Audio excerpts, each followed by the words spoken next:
Elections in the U.S. are conducted mostly at the county level. There are over 4,000 counties in the U.S. There are over 8,000 separate election jurisdictions in the U.S. And the thought that a small county somewhere, maybe in an important swing state, could have enough cybersecurity in place to withstand an attack from state-level attackers is just not realistic. Even though we can't defend an election from being tampered with, we can institute good auditing. And one method of good auditing is this end-to-end verifiability that allows you as a voter to see whether your vote has been changed.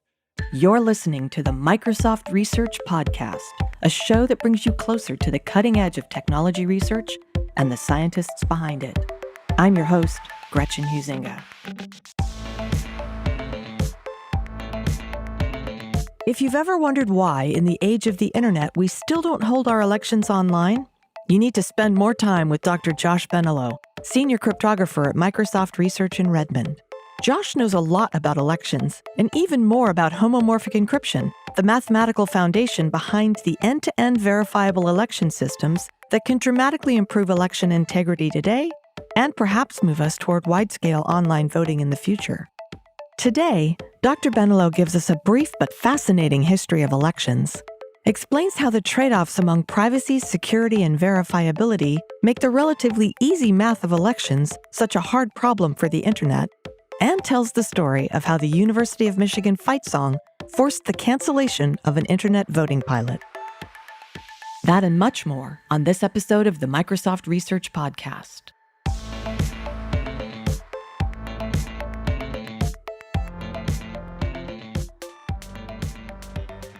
Josh Benaloh, welcome to the podcast. Thank you so much.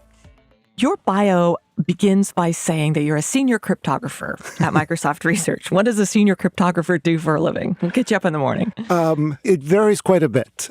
I tend to have a foot in a few different places. I do research on elections in particularly, but cryptographic protocols more generally, multi-party protocols. I do policy work of various sorts, and I spend a lot of my time doing internal consulting with Microsoft product groups. So what do you do when you consult with a product group? Do you give them insights into why they're not as safe as they think they are? Or Well, there are a few aspects to this. There's a benefit to having one part of me on the research side and one part of me in the practitioner side, because I know what is being developed. I know what's coming down the pike. So I can talk to product groups about how they should do things. Cryptography is very subtle. It seems easy. There are some books out there that are very popular that people read and think, okay, I understand this all. And when I go into somebody's office and I see this on the shelf, I know I have a hard time ahead of me. What, Cryptography for Dummies? Or there are books with titles like Applied Cryptography or Practical Cryptography that often oversimplify things. And just the order in which you do certain steps can make a critical difference. So if I can go to a product team and they show me what they're doing, and I can say, no, if you do A before B, you're going to have a problem. You're going to regret it. Do B before A. So do they seek you out, the product groups, as help us out here, Josh? Or do you go around and say, hey, you guys need this? It's almost always seeking out, but there are a lot of different ways in which I can work with product groups. For about the past, I think, 14 years, we've had something called a crypto board at Microsoft. And the crypto board is responsible for multiple tasks. One of them is setting corporate policy for how cryptography is used. Another is working with product groups to try to consult and help them. Let's talk about this concept of security. We're doing so much on the internet these days, and arguably we're going to do more and more. And yet the internet was not designed with security in mind. So what are folks like you doing about that? Yeah, it's certainly true that the internet was not designed for security. The internet was designed by a few people who knew each other very well, and they were trying to set things up so that they could communicate with each other. And there was no sense in the initial designs of the internet of having to secure it against malicious forces. More recently, we have had to build security on top of the internet. If we had designed it initially with security at the base, it would have been a lot easier. Cryptography is an important tool in trying to secure it in a variety of ways, trying to keep data private, trying to make sure that the people you're talking to or the people who you think you're talking to, trying to maintain integrity of data, which is distinct from privacy of data. And basically, I should have access to the data that I'm entitled to have access to, and I should not have access to the data that I'm not entitled to. Right. In practice, although cryptography is an important tool there, and it's very widely used now, most breaks of the internet are not about the cryptography. Most breaks are maybe the use of the cryptography or the implementation of the cryptography or things that even go around the cryptography. We've essentially got a very good front door, but the windows and the back door and other parts of the house that we're trying to protect are more vulnerable. All right, we're going to come back to that what freaks me out at night kind of thing. I was going to say what keeps you up at night, but that freaks me out at night. All right, Josh, let's talk about securing the vote. Okay. First, could you give us a little election history? I mean, I don't know that people think about how we're voting now and how it used to be and how it's changed, but I think that would be a good level set for launching into what you're doing with election security now. Sure. Well, voting certainly goes back for millennia, and attempts at voting secretly go back for millennia. Public votes are difficult to tamper with in the sense of tampering with the votes themselves. But of course, when votes are public, then votes are coercible, and people can sell their votes or have their arms twisted into voting particular ways. The history is not a pretty one. People have been stealing elections for centuries. As long as they've been voting. Yes. Vote for me. It's interesting to note that most U.S. presidents were elected without the benefit of the secret ballot. The secret ballot in large elections actually was a technological innovation when it came about in the mid-19th century. So the way that people voted for president or many offices was typically you would go to a public space and you would announce in some public way what your vote was. And that makes it easy to tell who's voting and that the only authorized people are voting and that the votes are being counted properly, but it enables coercion and vote selling. The way that we vote in a poll site, in-person voting, was a technological advance in the 1850s.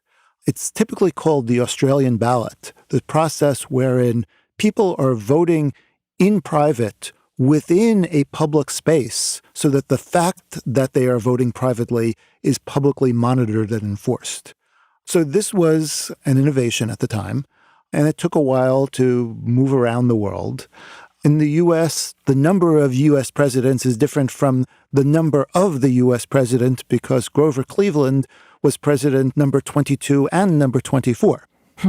And that actually came about because of the lack of a secret ballot. So in 1884, Grover Cleveland was elected without a secret ballot. In 1888, his competitor, Benjamin Harrison, defeated him, again without a secret ballot, in an election that was utterly rife with vote selling, with coercion. And it was so bad at that time that the U.S. moved very quickly to secret ballots. And in the election of 1892, there was a rematch between Grover Cleveland and Benjamin Harrison. And with the benefit of the secret ballot, Grover Cleveland won again and became the 24th president.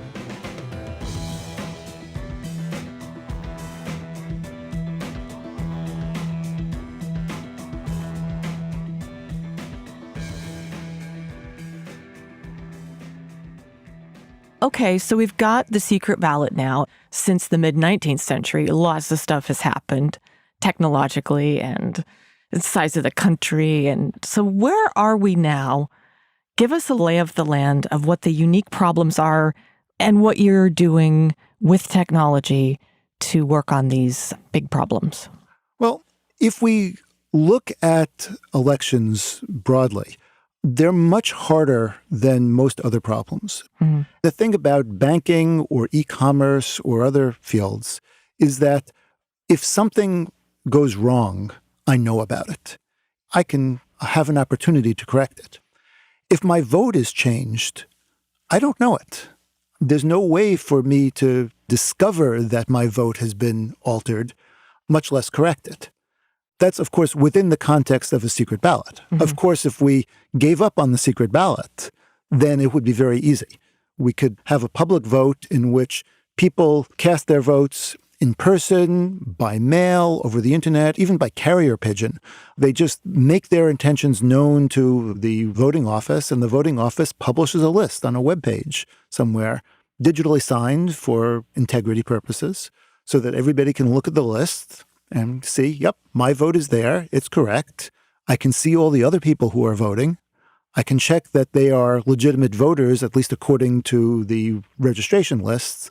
Of course, the accuracy of registration lists is another question, but that's a little bit out of scope here. And right. that's a public process. Scope creep. Yes. But I can check that everybody else who's listed there is supposedly a legitimate voter, and that they have had an opportunity to check the list as well, because the list is public, and I can add up the votes on the list myself. But that's not going to happen. Yes. So it turns out it's possible to achieve all of these things with a secret ballot. And this is where cryptography comes in. With just a little bit of cryptographic sauce in just the right places, it's not that hard to achieve the same things.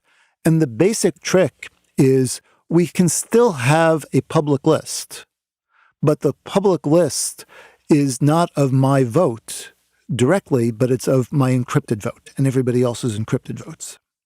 So you can still check that you're on the list. You can still check who else has voted. But now you need means for checking that the encrypted votes really do correspond to the tally. That's all math. And cryptographically, we can do that. We can compute on encrypted data in such a way that we can process the data in encrypted form, turn it into an encrypted tally, and then provably decrypt that tally so that anybody can check and confirm the whole process and say, yeah, this all looks good.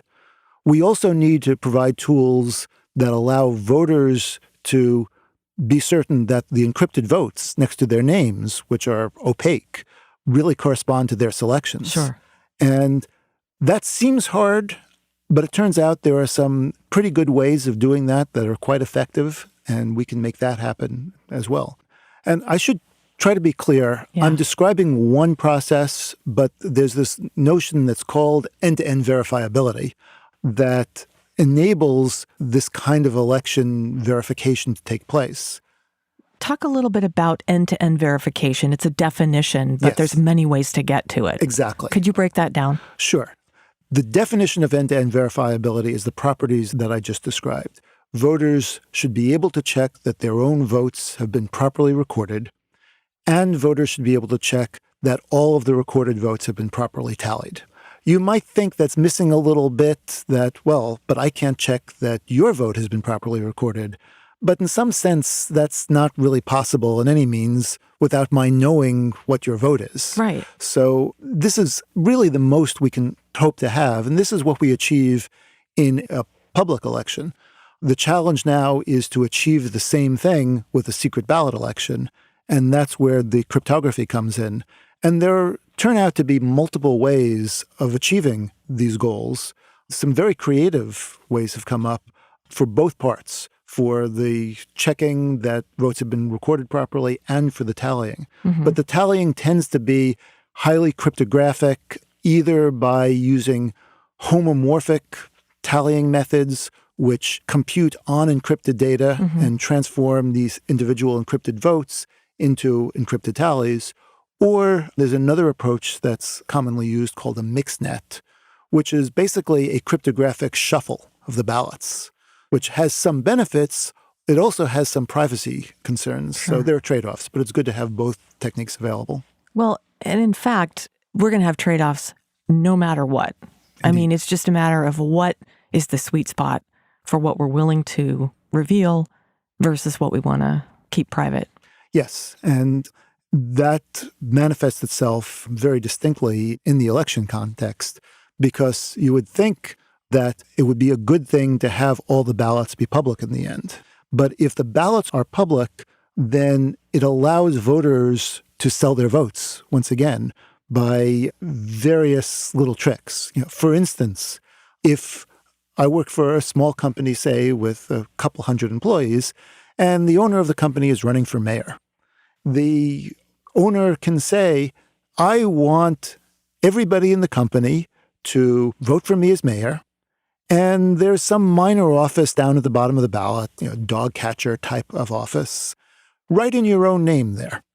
And I will now look at all the public ballots that have been published and make sure that for each of you, there is a ballot of that form. And if I don't see a ballot with your name for dog catcher and my name for mayor, don't bother coming to work tomorrow. Interesting. And that is sort of an obvious way of revealing things, but there are less obvious ways that can be used that are collectively called pattern voting, where a different pattern is assigned to each voter of the low-level contests, and that pattern had better appear. If a town council has 10 different seats, then there are 10 factorial ways of ordering the names. And the local controlling entities could could just go around and assign a different permutation to each voter and say, if this permutation doesn't appear on a ballot, then whatever consequences might occur. Suddenly, Josh don't feel so good. Exactly. There's another side of it, too, in the 21st century, where if your vote was made public, it wouldn't just be the vote buying thing, it would be the Twitter mobbing afterwards. If somebody decided they didn't like how you voted, they can ruin your life after the fact. Yeah.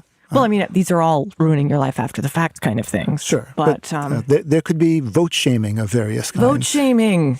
What a fascinating word. We've invented a new term. I love it.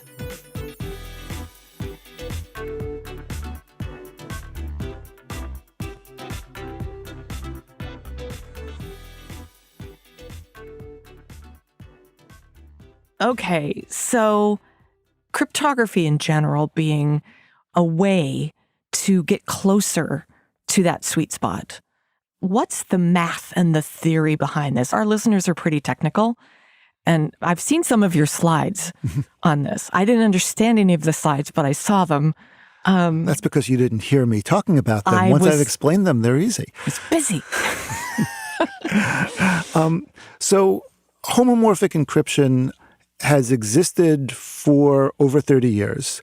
When I was an undergraduate, I took a cryptography class from Ron Rivest at MIT.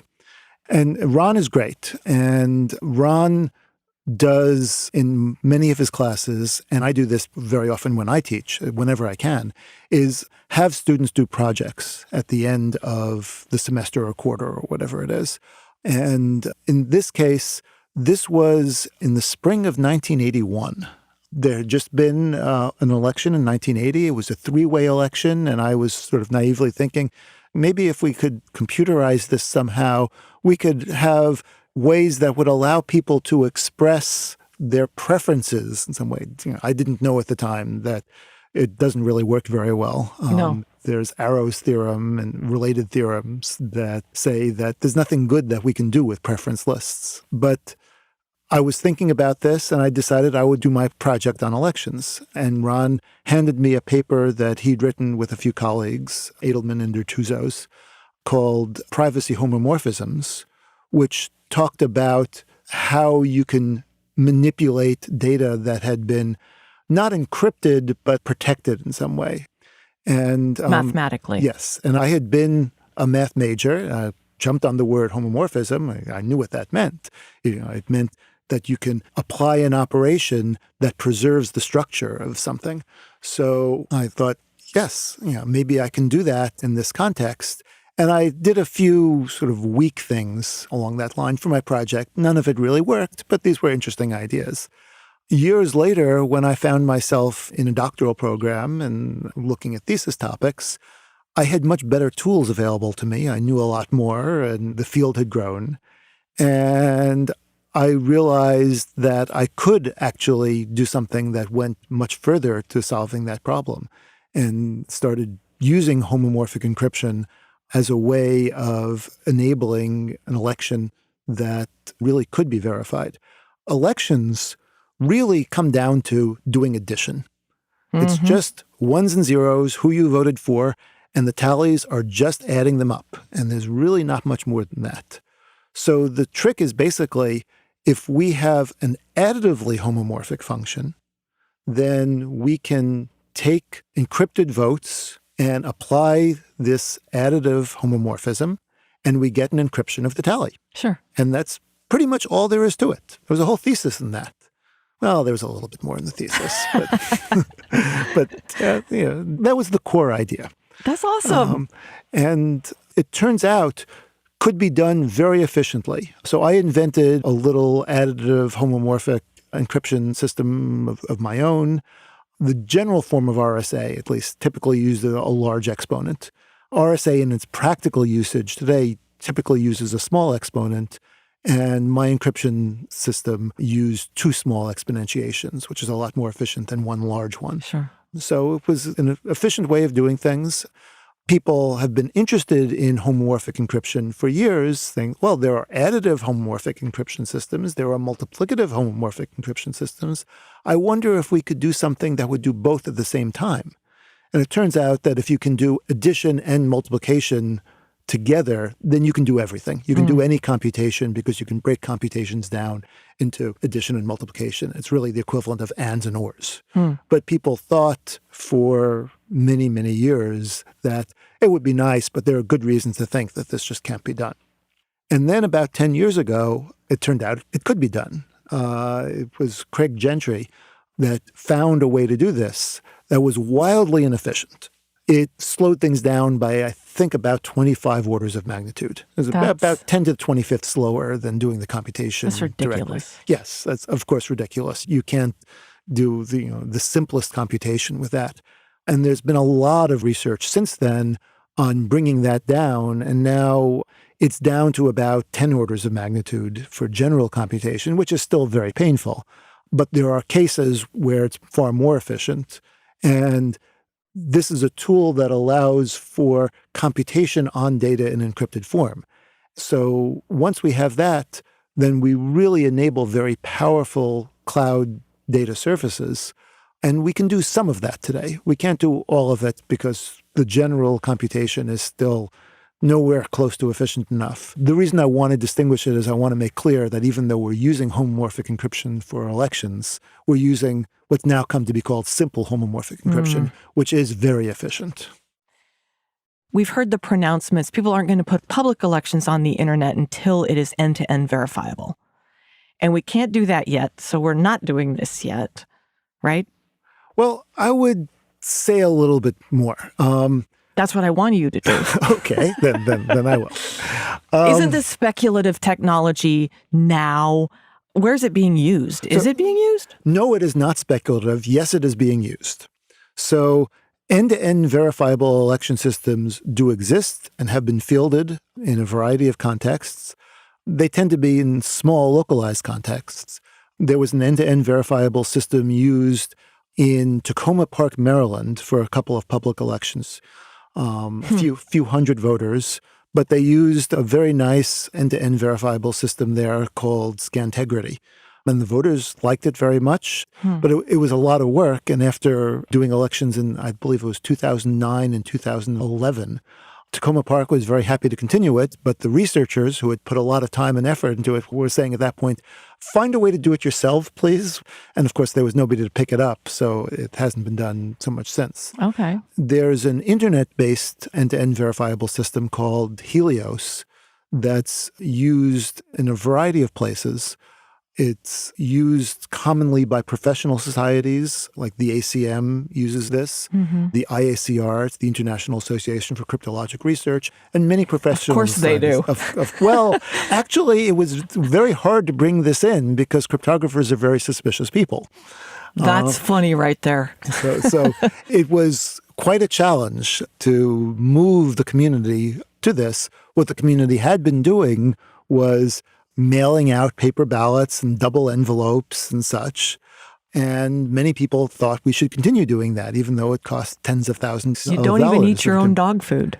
Well, we weren't, but eventually the economics together with the import of the election moved us to, we can really do this. Many of our offices, there's only one candidate. There aren't a lot of people spending a lot of money trying to steal this election. It's okay. I would not recommend this for public elections, not today. End-to-end verifiability is a very valuable tool, and it mitigates a lot of the concerns of internet voting. I was a part of a U.S. Vote Foundation study that was published 3 years ago that looked at using end-to-end verifiability for internet voting. And some of the conclusions were that it's absolutely unconscionable to do internet voting without end-to-end verifiability. It mitigates many of the problems in a way that nothing else can. And without it, it's just so vulnerable, you shouldn't even touch it. However, there are still problems even with end-to-end verifiability that have not been adequately mitigated. And therefore, we should not be doing that today, even with end-to-end verifiability. What the report recommends is we should be using end-to-end verifiability in in-person elections, in poll sites, in traditional ways first, getting more experience with it before we contemplate the next step of moving it into the internet realm. We should definitely be doing things carefully. Anytime we try something new, it's good to put it out for the public, to have dry runs and trials. There was an internet voting system that was built for Washington, D.C. a few years ago, and it was actually built very well, although it wasn't end-to-end verifiable, but it was open source. It did many of the right things. The code was actually quite good. And they did the right thing of putting it out for a public challenge in a mock election before it was actually used. And a professor at the University of Michigan, Alex Halderman, got a few students to look at this during the trial, and they eviscerated the system. They were watching the internal cameras in the voting center, watching the workers look at what was going on. Wow. They were able to compromise all of the votes, change all the votes to anything they wanted. They changed the actual voting mechanism and put the University of Michigan fight song at the end of the voting process. The first that the election officials in D.C. got wind of what was going on was when they started getting complaints from voters saying, I really like this internet voting process, but that music at the end is kind of annoying. And that's when they discovered that this trial had been hacked, and they did cancel the project. I always ask my guests on this podcast, what keeps you up at night? I want this end-to-end verifiability to be there. It's not, but what ought we to be thinking as we now know these things, I think, that were made clearer? Maybe we had our head in the sand a little bit. There's a lot that we can do. Okay. So I was an author of a report that was just released in September. It was released by the National Academy of Science, Engineering, and Medicine, called Securing the Vote, Protecting American Democracy. There's a lot of good stuff in the report. A few highlights I can give now. Feel free to download it and read it yourself. I think it's a very readable report. But some of the highlights include that, of course, the 2016 election was infiltrated, but we saw no evidence of actual tampering with votes themselves. Even though we know now that it's very possible, we didn't see any evidence of that. In fact, I was on a phone call with election officials from all over the country 2 days after the election. And the consensus was that as far as the casting and counting of votes go, this was the cleanest election that people had seen in a long time. There were certainly some incidents, but they were relatively small compared to what is typically seen in an election. So we know there are vulnerabilities, and they really do need to be addressed. So there are a few steps that can be taken. Certainly, we can apply best practices, things that are not being done today, to secure registration lists, to better secure the actual voting equipment. And there are things that we can do in terms of basic general security practices that most industry does today. The problem we have is that it's an asymmetric battle. Elections in the U.S. are conducted mostly at the county level. There are over 4,000 counties in the U.S. There are over 8,000 separate election jurisdictions in the U.S. And the thought that a small county somewhere, maybe in an important swing state, could have enough cybersecurity in place to withstand an attack from state-level attackers is just not realistic. Even though we can't defend an election from being tampered with, we can institute good auditing. And one method of good auditing is this end-to-end verifiability that allows you as a voter to see whether your vote has been changed. We have other methods of auditing, and there are better methods of administrative auditing that can be used. But end-to-end verifiability offers a public audit, allows voters themselves to become part of the process and to check for themselves, and candidates to check for themselves, and interest groups or news media or others to do the checks. So that's something that I very much hope that we'll be moving towards. So in conclusion, we need more research? Classic last line of a dissertation. I'm actually reluctant to say that. Yes, it's true, but. And the reason I want to say but is that end-to-end verifiability is ready to go now. And many people are putting it off and saying, well, that sounds good. You should do more research on it and wait. And sure, there are ways that we could improve it. Better usability studies would be helpful. There's a lot of opportunity for good usability research. There are some opportunities for other areas. But usability applies in traditional elections as well. And we're not saying, well, we haven't done enough usability studies, so we can't have an election. Right. Let's do that research. But that doesn't mean we should wait on deploying end-to-end verifiability and the best tools that we have now. And then also, let's do some research on how to make them better. Josh Benaloh, thank you for coming on the podcast. It's been delightful having you as a guest. Oh, thank you so much, Gretchen. This has been really a lot of fun.